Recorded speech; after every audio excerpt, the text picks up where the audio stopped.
Hello students, let us learn about regulation of cell cycle. We all know that the cell cycle is a complex sequence of events which results in formation of new daughter cells and proper distribution of genome among them. But do we know that to maintain the integrity and fidelity of the cell cycle, there are certain surveillance mechanisms? Yes, these are called as the cell cycle checkpoints. So let us see what are the cell cycle checkpoints under the regulation of cell cycle. There are three checkpoints involved that monitor the integrity of a eukaryotic cell cycle. The first checkpoint occurs between the transition from the G1 phase to S phase, which is called as the restriction checkpoint. The second checkpoint occurs between the transition from G2 to M phase, which is called as the replication checkpoint. And the third checkpoint occurs from the transition to metaphase to anaphase, which is called as the spindle checkpoint. In all these checkpoints, there are two important proteins involved which are called as the cyclins and CDKs. CDK stands for the cyclin dependent kinases. In all these three checkpoints, these two proteins play a key role in monitoring the integrity of the cell cycle. To know about these checkpoints, let us begin with the restriction checkpoint. The restriction checkpoint occurs when the cell cycle is transiting from the G1 phase to the S phase. This checkpoint ensures that the integrity of the DNA is maintained and there is no damage in the DNA structure. This is because in the S phase, the DNA is supposed to undergo replication.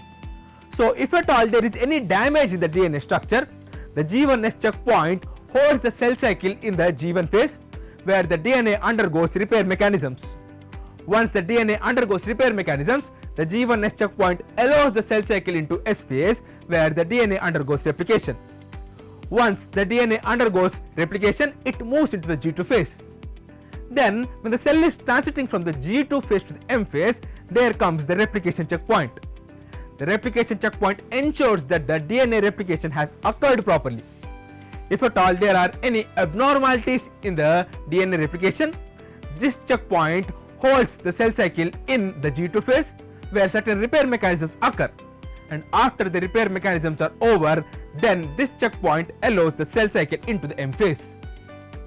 The third and the final checkpoint is a spindle checkpoint that occurs between the metaphase and anaphase.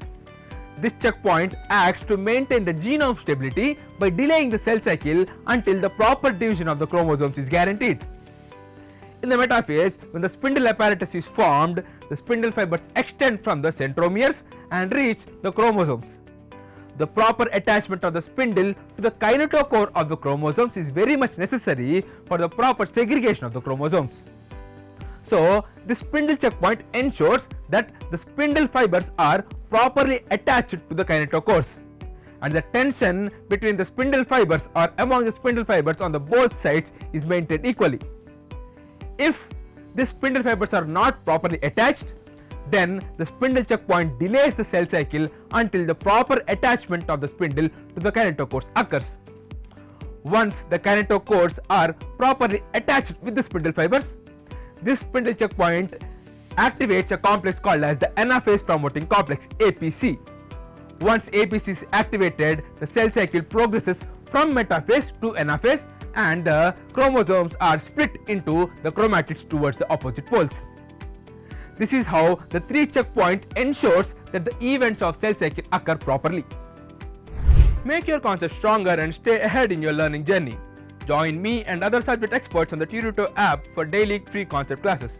Download the app now.